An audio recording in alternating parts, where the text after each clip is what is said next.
hacer un conteo más profundo sobre las pasadas elecciones del 5 de junio, nos acompaña Lorenzo Córdoba. Lorenzo, ¿cómo estás? María, un placer de estar con ustedes. Gracias, Lorenzo. Cumpliste tu palabra, Lorenzo. Bueno, aquí estamos. Regresas. Así es, en efecto. Oye, hay un montón de cosas de qué hablar. Que empiece María. Adelante. A ver, Lorenzo, hablemos primero de este conteo que pidió Morena para la Ciudad de México. Bueno, a ver, es natural que esto ocurra, aunque también hay que recordar, pues, los propios partidos, para eso se hizo la posibilidad del recuento en las sesiones de cómputo distrital, algunas de las cuales a estas alturas ya terminaron, otras están precisamente desarrollándose, y existen las causales legales para la apertura de los paquetes y el recuento de las boletas. Ahora, si atendemos a la historia, y de hecho, hoy mismo en la mesa del Consejo General se proponía que se hiciera un informe para ver qué variaciones hubo respecto de lo que los PREP señalaban o los ciudadanos anotaron en las actas de los conteos de cada casilla, de cómputo de cada casilla, y lo que los recuentos arrojan.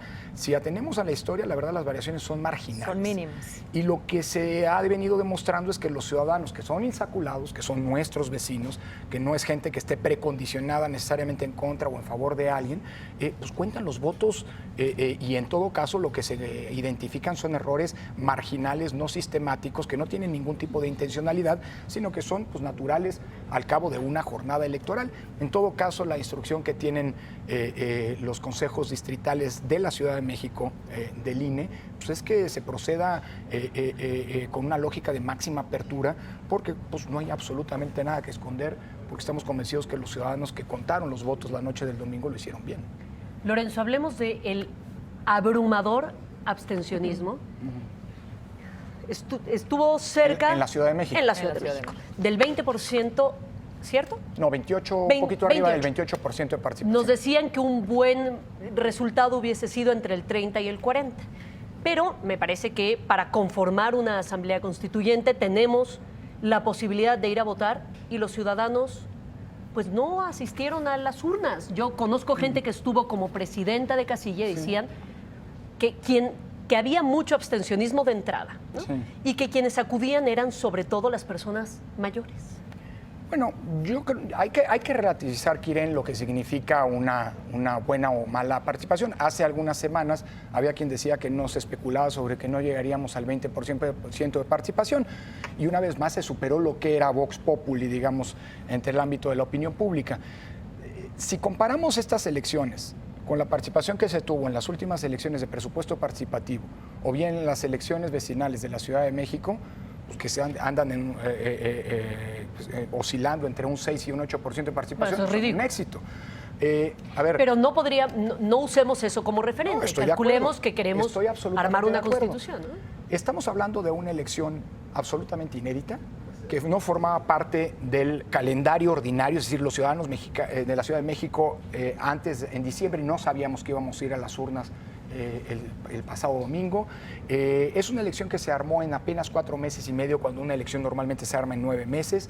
Es una elección en la que, por una decisión del tribunal, el INE no tuvo acceso a la radio y televisión, sino hasta que arrancaron las campañas electorales, y entonces no pudimos promover, difundir la idea de que había en medios electrónicos. O sea, dadas las condiciones, ¿tú estás satisfecho? Yo absolutamente sí, sobre todo porque hay una cosa, no lo planteemos en términos de porcentuales, porque si nos fuéramos a esa, en Estados Unidos en una elección presidencial participa apenas entre un 30 y un 40%.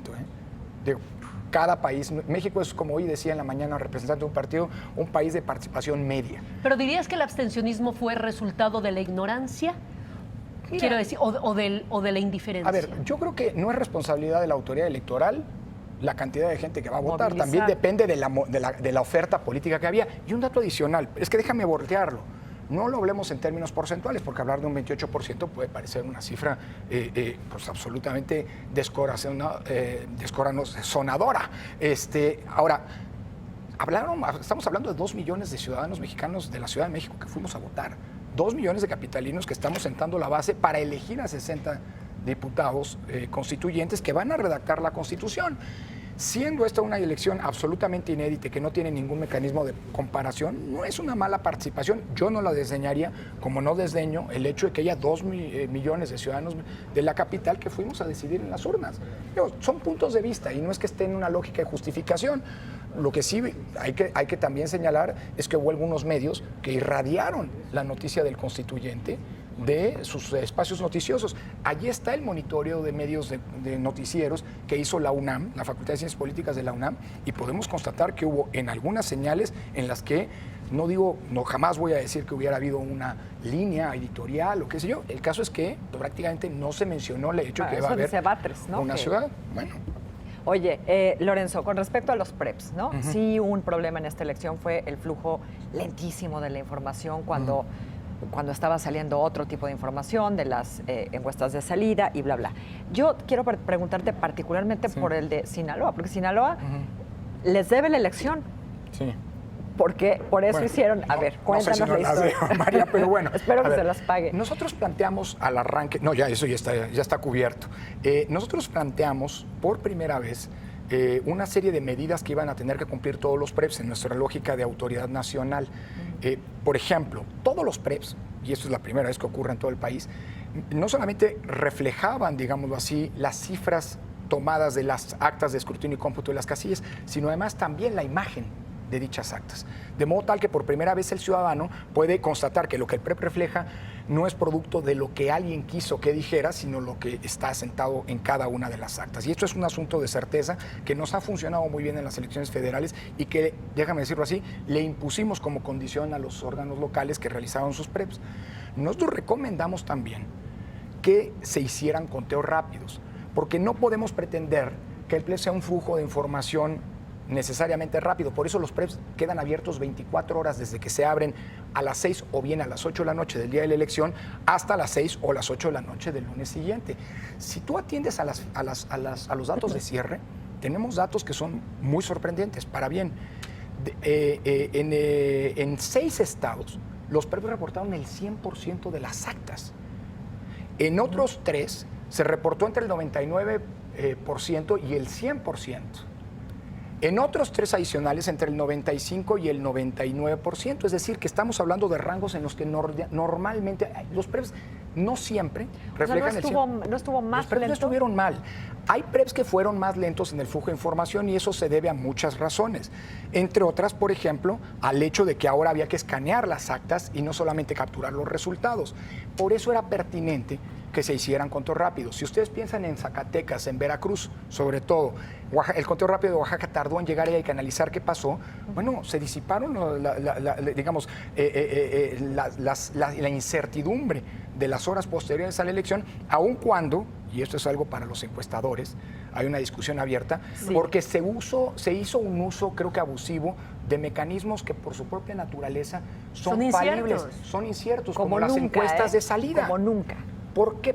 Pregunta, ¿por qué ninguna autoridad electoral, ni el INE, ni los soples utilizan encuestas de salida? Claro. Porque no son mecanismos confiables que inyecten certidumbre, sobre todo cuando hay elecciones cerradas. Y esto ya lo sabíamos. Me parece que hubo un abuso de las encuestas de salida. No hablo de la irresponsabilidad de varios candidatos que a las 6 de la tarde, cuando apenas estaban abriendo las urnas en las casillas y contando los votos, se autoproclamaron ganadores. Alguien bromeaba hace algunos, en la misma noche de la jornada electoral, diciendo, bueno, pues nos van a faltar estados para tantos candidatos ganadores o que se han autoproclamado como ganadores. Y yo creo que eso es un asunto que debe llamarnos a la reflexión. Por lo pronto, hoy en la mañana en el Consejo General decíamos que en los futuros procesos electorales es muy probable que el Instituto Nacional Electoral imponga a los soples hacer conteos rápidos en donde hay elecciones de gobernador, precisamente para evitar, digamos, que se cree una sobrecarga de expectativas en los PREPs, que por su propia naturaleza tienen un flujo de información, pues, digamos, por lo menos mucho más lento de las cifras que evidentemente, de las proyecciones estadísticas que evidentemente arroja un conteo rápido, ¿no? Lorenzo, leímos, te escuchamos diciendo que había sido una jornada electoral con pocos incidentes. Prácticamente todas las casillas fueron instaladas sobre los pronósticos quizás que había en ciertos estados que eran focos rojos y más conflictivos, pero leí en algún lado una declaración o un comentario de Jorge Castañeda, tomémoslo con todas las reservas del caso, diciendo las elecciones mexicanas son de las más caras voto por voto del mundo, aún así siguen sin ser confiables. Bueno, se refiere, mira, yo no sé si esto apela a a lo que pasa antes de que la gente llegue a las urnas o a lo que sucede una vez que los votos salen de ahí. Hablemos del proceso a partir de que los ciudadanos están a cargo de las casillas y son ellos quienes están a cargo de contar los votos. Sí. A ver, tenemos pretender que haya una fórmula electoral, una institucionalidad electoral válida para todo, para cualquier lado, para cualquier país es equivocado. Creo que alguien lo decía, Dieter Nolen decía que el contexto hace la diferencia y nosotros tenemos una institucionalidad creada para atender las necesidades y las particularidades de lo que son de lo que es la problemática y la falta de confianza en nuestro país.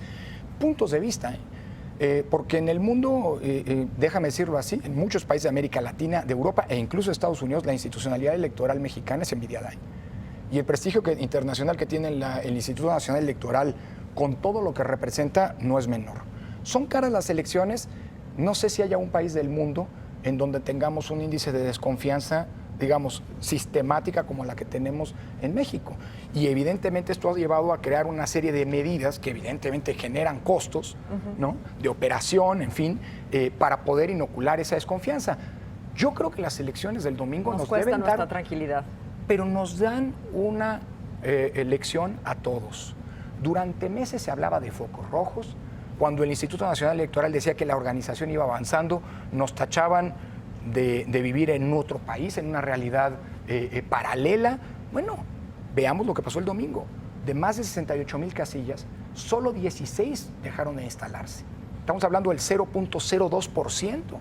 Desde el punto de vista de la organización es un éxito. Más aún, un dato que hoy justo se ponía sobre la mesa del Consejo General. Se tenía preocupación respecto de lo que iba a ser el traslado de los paquetes de las casillas a los consejos distritales. Bueno, hubo solamente 6 paquetes que por cuestiones de vandalismo se quemaron, se destruyeron. 6 de más de 68,000. 2 en Chihuahua y 4 en Oaxaca. La verdad, estamos hablando de una elección con un saldo no solamente blanco, sino creo que de la que deberíamos estar orgullosos, sobre todo porque además hay una elección que luego no se ve, que es una elección que nos dieron los ciudadanos.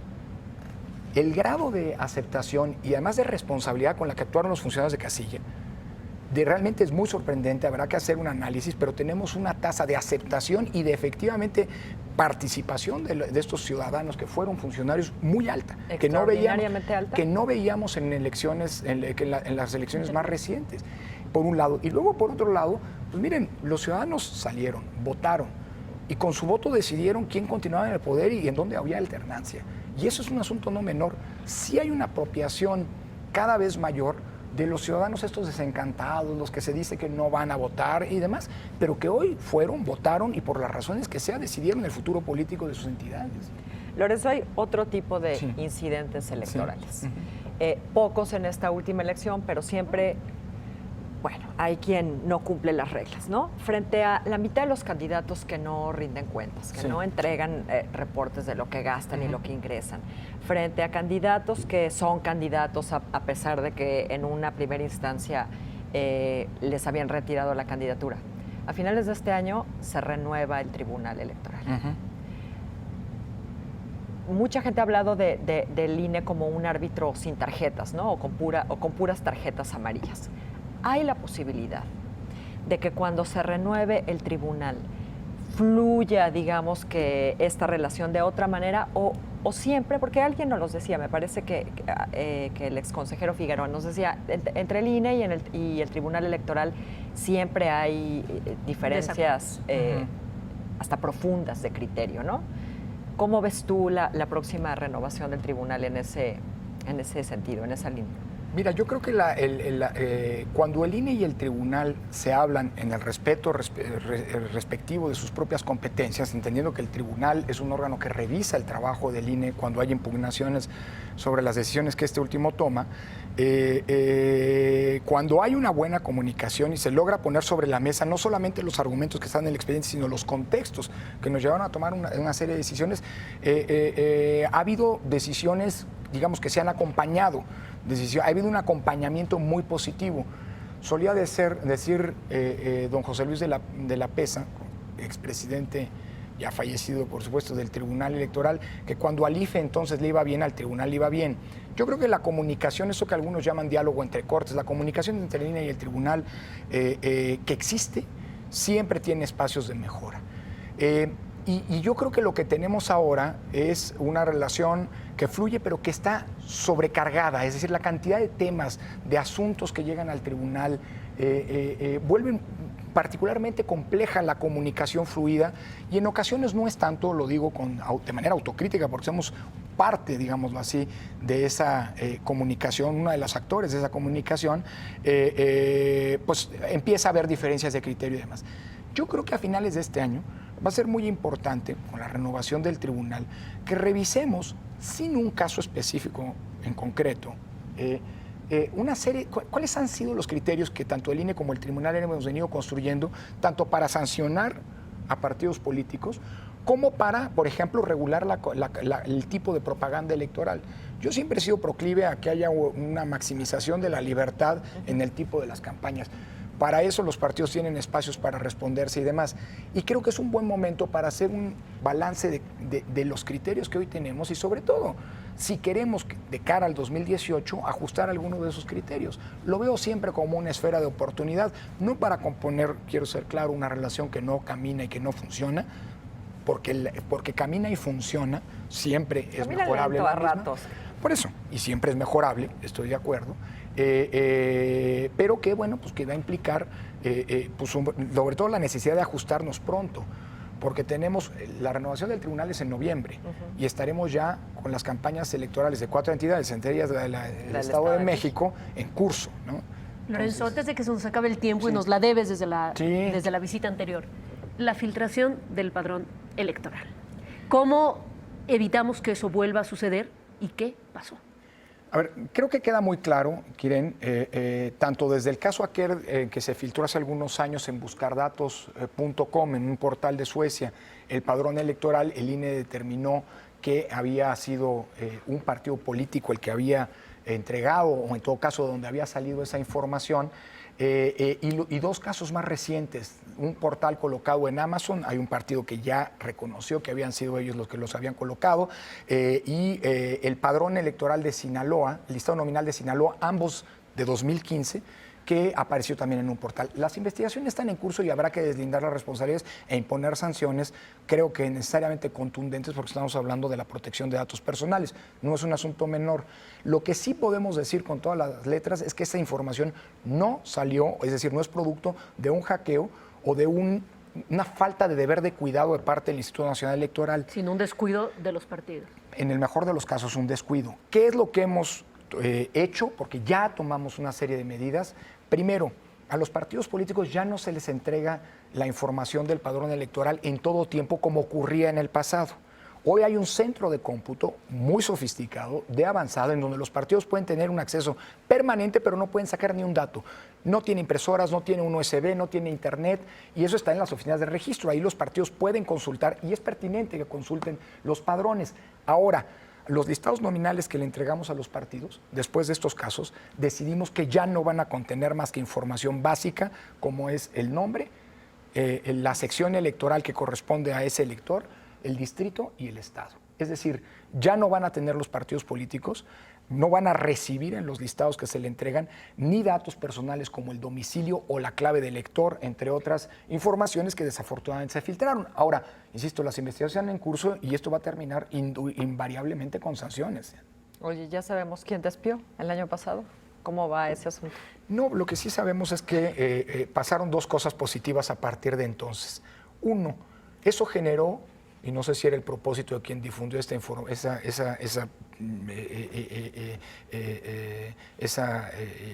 filtración, en fin, quien intervino ilegalmente esa llamada, provocó una cohesión importante entre los consejeros del Instituto Nacional Electoral, y la cohesión del órgano colegiado es muy pertinente, es provechosa. Creo que ahí están las decisiones importantes, algunas de ellas que estamos tomando y que se vieron reflejadas en esta elección.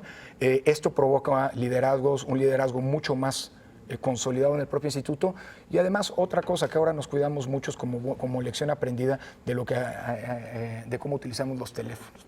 Gracias, Lorenzo. Al contrario, Gracias, María. Lorenzo. Nos Miren, vemos por acá Seguro. en El la año próximo. siguiente temporada. Ya comprometimos al canal a que haya una siguiente temporada. Buenísimo, desde el arranque si me invitan. Muy bien. Muchas gracias, Lorenzo. Vamos a una pausa, por favor, escríbanos a @una tras otra. Ya volvemos.